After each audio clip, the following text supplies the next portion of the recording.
असित, देखिए, जब तक हम बहुत ईमानदारी और साफगोई से अपनी कमियों को नहीं स्वीकारेंगे, हमारी स्थिति यही बनी रहेगी। इसलिए जरूरी है कि इस वक्त कांग्रेस के तमाम लोग पूरी साफगोई और ईमानदारी से अपनी कमियां स्वीकार लें। ये सच्चाई है कि वहां कैप्टन के खिलाफ एंटी इनकम्बेंसी थी। कैप्टन साहब को हटाने में कांग्रेस को काफी समय लगा। कैप्टन साहब को हटाने के बाद जब चन्नी साहब को लाया गया तो पार्टी का जो आंतरिक विवाद था, सिद्धू साहब ने जो विवाद शुरू किया था कैप्टन साहब के समय, वो विवाद थामने में पार्टी को काफी समय लगा। पार्टी ठीक से विवाद को हैंडल नहीं कर पाई। सिद्धू साहब ने पार्टी को लगातार डैमेज किया और उन्होंने कहा कि कांग्रेस को कोई नहीं हरा सकता, कांग्रेस को कांग्रेस ही हराएगी। सच्चाई है, कांग्रेस को कांग्रेस ने हराया, कांग्रेस को सिद्धू ने हराया, कांग्रेस को कैप्टन ने हराया, सिद्धू को भी सिद्धू ने ही हराया। और ये एक थोड़ा आपको रोकना चाहता हूं असित, उत्पल मनोहर पार्रिकर अपना चुनाव हार चुके हैं गोवा की पणजी सीट से। उत्पल मनोहर पार्रिकर, जाहिर सी बात है इनके नाम में एक ऐसी शख्सियत की पहचान छुपी है जो ये बताती है कि कितनी अहम ये शख्सियत हो सकती थी और कितनी अहम ये हार हो सकती है। तो ये चुनाव अपना हार चुके हैं उत्पल मनोहर पार्रिकर और ये गोवा की पणजी सीट से इन्होंने ये सीट हारी है। गोवा में बीजेपी अच्छा मुजाहरा कर रही है और यहां पर जो जीत दर्ज की है वो बीजेपी के ये है अतानासियो मोंसेरात, इन्होंने जीत हासिल कर ली है। तो अतानासियो मोंसेरात जीतते हैं बीजेपी की सीट पर गोवा की पणजी सीट से और जो कैंडिडेट हैं दूसरे वो वहां पर हारते हैं जो मनोहर पार्रिकर के साथ जो नाम जुड़ा है। लेकिन सबसे बड़ी बात यहां पर यह नजर आ रही है कि क्यों आखिर ये है कि जहां पर असित, मैं आपसे जो कि बातचीत कर रहा था इसलिए मैं आपके पास वापस आऊंगा कि जहां पर आप इक्तदार में थे आप वहां अपने इक्तदार को संभाल नहीं पा रहे हैं। जहां पर उम्मीद थी चाहे गोवा हो या उत्तराखंड हो कि वहां आप वापस आ सकते हैं, वहां पर तो वापसी की बात ही दूर है। आपने एक लंबे अरसे तक पंजाब का जिम्मा हरीश रावत को दे रखा था, कहां वो उत्तराखंड से, कहां पंजाब की जिम्मेदारी, ना आप पंजाब बचा पाते हैं ना आप उत्तराखंड बचा पाते हैं। हरीश रावत भी अपनी सीट हार चुके हैं। असित,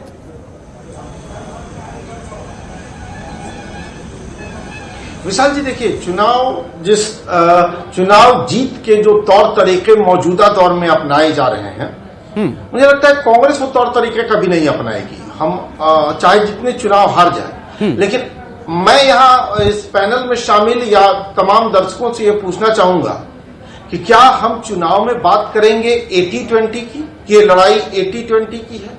क्या हम चुनाव में कहेंगे कि गर्मी उतार देंगे, चर्बी उतार देंगे, मई जून में ठंड ला देंगे? आप इशारा समझ रहे हैं। देश को आग लगाकर, देश को टुकड़ों में बांटकर, आम आदमी को आपस में लड़ाकर चुनाव जीतना आसान काम है। हमें ये काम नहीं करना है। लेकिन मौजूदा दौर में ये ट्रेंड हो गया है, लोग ऐसे ही चुनाव जीत रहे हैं और हम यूपी इसलिए हारे, हम उत्तराखंड में भी इसलिए कमजोर पड़े। गोवा का मामला थोड़ा अलहदा है। लेकिन असित, मुझे लगता है कि आप सिर्फ ये कहकर अपना पल्ला नहीं झाड़ सकते। असित, थोड़ा सा वक्त लूंगा, फिर मैं टीएस श्रीनिवास साहब के पास भी जाऊंगा। देखिए, मैं आपसे क्या कहना चाह रहा हूं कि आप क्या बोलेंगे क्या नहीं बोलेंगे वो एक बात अलग है। असित, एक मिनट, एक बात यहां पर वाजे है। आप देखिए उत्तराखंड की तस्वीर क्या है। उत्तराखंड में बीजेपी ने वहां अपने दो सीएम को बदला, तीसरा सीएम आया, उतने ही कम अंतराल में उसने चुनाव की तैयारी की। आप देखिए पंजाब में आप अपने एक पार्टी के मेंबर को सीएम की कुर्सी से हटाते हैं, वो पार्टी ही छोड़ देता है, वो अपनी नई पार्टी बना लेता है। ये फर्क कैसे है? नहीं, ये तमाम फैक्टर हैं और ये निश्चित तौर पर उस उम्र में भी उनको सत्ता की इतनी भूख थी कि वो खुद को मुख्यमंत्री बनाए रखना चाहते थे, वो नए लोगों को आगे बढ़ने नहीं देना चाह रहे थे। और ये निश्चित तौर पर अकेले वो नहीं है, हमारी पार्टी में और भी कई ऐसे लोग हैं और मैं वही कह रहा हूं कि ये सही वक्त है कि केंद्रीय नेतृत्व इन तमाम लोगों की पहचान करे। केंद्रीय नेतृत्व ने बड़ी चूक की सिद्धू के मामले में, सिद्धू जी को उसी दिन पार्टी से बाहर कर देना चाहिए था। सिद्धू की राजनीति खत्म हो गई, ये जान लीजिए। सिद्धू जी को अगर ये लग रहा है कि आगे भाजपा उनको अपने साथ ले लेगी, राजनीति तो अब ये हो गई। लेकिन फिलहाल तो सवाल यह कि क्या कांग्रेस की भी राजनीति खत्म होती नजर आ रही है? मैं आपके पास वापस आता हूं। स्वामी प्रसाद मौर्य पीछे चल रहे हैं, समाजवादी पार्टी के टिकट पर ये चुनाव लड़ रहे हैं। स्वामी प्रसाद मौर्य फाजिल नगर से। और जैसा कि वहां पर जो जमीनी हालात थे वो यही थे कि फाजिल नगर में समाजवादी पार्टी के टिकट से पहले से जो चुनाव लड़ता आ रहा था उसकी काफी मजबूत वहां दावेदारी थी, लेकिन समाजवादी पार्टी के टिकट पर फाजिल नगर से अपनी पडरौना की सीट छोड़कर वो यहां आते हैं और फाजिल नगर से सुरेंद्र कुमार कुशवाहा जो है वो लीड कर रहे हैं। यानी कि वहां कहीं ना कहीं इनको इस बात का भी फायदा मिलता नजर आ रहा है कि फाजिल नगर सीट पर जो स्वामी प्रसाद मौर्य है वो अपनी सीट पडरौना छोड़कर यहां आते हैं। और यहां पहले से समाजवादी पार्टी के कैंडिडेट वहां पर थे वो काफी मजबूत थे, लेकिन उनको टिकट समाजवादी पार्टी का नहीं मिलता है। और इस तरह से वहां पर साफ तौर से समझा जा सकता है कि जमीन पर हालात कैसे बने होंगे। और बीजेपी यहां भी कामयाबी के साथ आगे बढ़ती नजर आ रही है, लेकिन क्या वो सीट हासिल कर लेगी, इस पर अभी एक ब्रेक है। जियाउर रहमान जो है वो लीड कर रहे हैं समाजवादी सीट पे। ये है कुंडार की सीट। एक कुंडार की सीट पर समाजवादी पार्टी के जियाउर रहमान ने बढ़त बनाई हुई है। हो सकता है कि ये शफीर रहमान बग के जो पोते हैं ये जीत भी हासिल कर ले, लेकिन एक तस्वीर साफ बिल्कुल यहां नजर आ रही है कि समाजवादी पार्टी की बहुत सारी ऐसी सीटें पार्टी लूज कर रही है जहां पर टिकट को डिस्ट्रीब्यूशन को लेकर के बहुत ज्यादा वहां के लोगों के जज्बात का या उनकी राय का ख्याल नहीं रखा गया। बीजेपी के यहां पर कमल कुमार हैं जो पीछे चल रहे हैं कुंडार की सीट से। हमारे साथ दो खास मेहमान बने हुए थे। टीआर श्रीनिवास साहब का जाना चाहूंगा। ये श्रीनिवास साहब माफ कीजिएगा, ब्रेकिंग के साथ साथ मैं आपके पास आ रहा हूं, थोड़ा वक्त लग गया। मैं पहले ये चाहता हूं आपसे कि आप मुझे अपना फर्स्ट रिएक्शन दे ये जो नतीजे सामने आ रहे हैं। जी बहुत बहुत शुक्रिया जो आपने मुझे ये डिबेट में बुलाया। जी आज हर्षोल्लास का दिन है हमारे लिए और मोदी जी के नेतृत्व में उनके जो बनाए हुए स्कीम्स जो हम कहते हैं टिल द लास्ट माइल, जो पीड़ित वंचित शोषित दलित हर किसी को जो जाते हैं वो नजर आ रहा है। और दूसरी बात योगी जी की जो प्रशासन और शासन और राशन जो ये और कोविड में जो उन्होंने मैनेजमेंट किया और WHO का जो उनको बहुत शाबाशी मिली, ये दोनों मिलकर जो डबल इंजन की सरकार बनी उसका नतीजा आज ये लग रहा है कि लोगों को सिक्योरिटी चाहिए, दूसरों को एडमिनिस्ट्रेशन चाहिए और तीसरा उनको एक परमानेंट लाइफ चाहिए जो वो अपना लाइफ आगे बढ़ा सके और उनके आगे के जनरेशंस को भी। और वो एक मजबूत सरकार चाहते हैं स्टेट में और एक सेंटर में भी। ये है मैसेज आज का।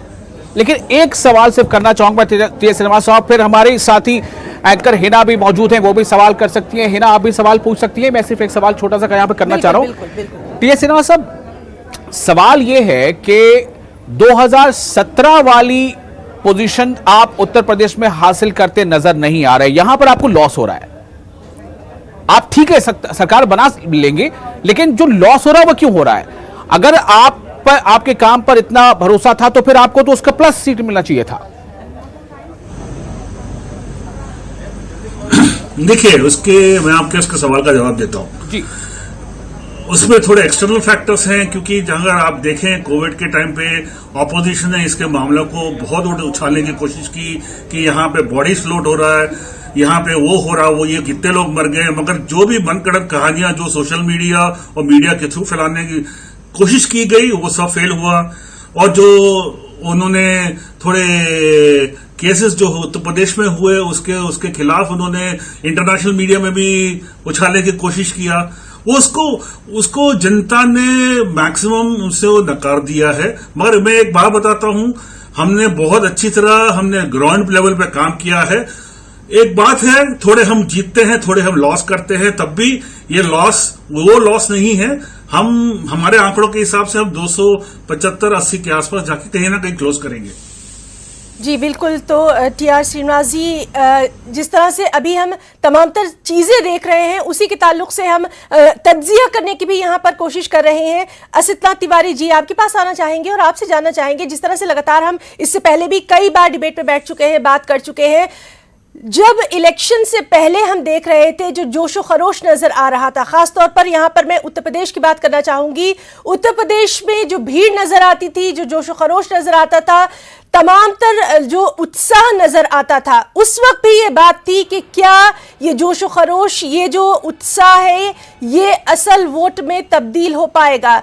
नहीं तब्दील हो पाया। बहुत सारी कांग्रेस के पास ऐसे वजूहात थी, ऐसे रीजंस थे जिनकी वजह से वो अच्छी तरह से ये चुनाव जो है इसमें और अच्छी तरह से मैदान में आ सकती थी। महंगाई का मुद्दा बड़ा मुद्दा है, आम लोगों की जेब पर लगातार खर्चा बढ़ता रहा, सड़कों पर उतरते दिखाई दिए। लेकिन आज जो चीजें सामने आ रही हैं इसके ऊपर जरूर आपसे तज्जिया चाहेंगे।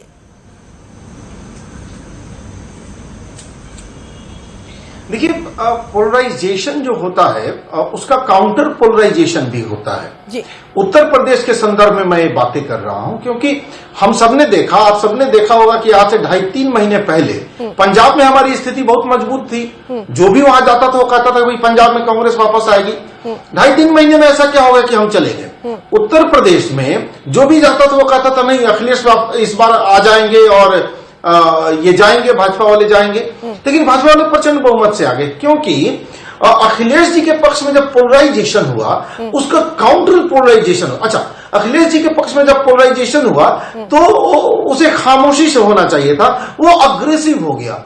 जैसे ही अग्रेसिव हुआ तो काउंटर पोलराइजेशन जो हुआ उसमें जो मतदाता अखिलेश जी के साथ खड़े थे उनका एक बड़ा हिस्सा फिर भाजपा की तरफ शिफ्ट हो गया। उस काउंटर पोलराइजेशन में कोई इशू नहीं था, महंगाई, डीजल, पेट्रोल, ये कोई इशू नहीं था।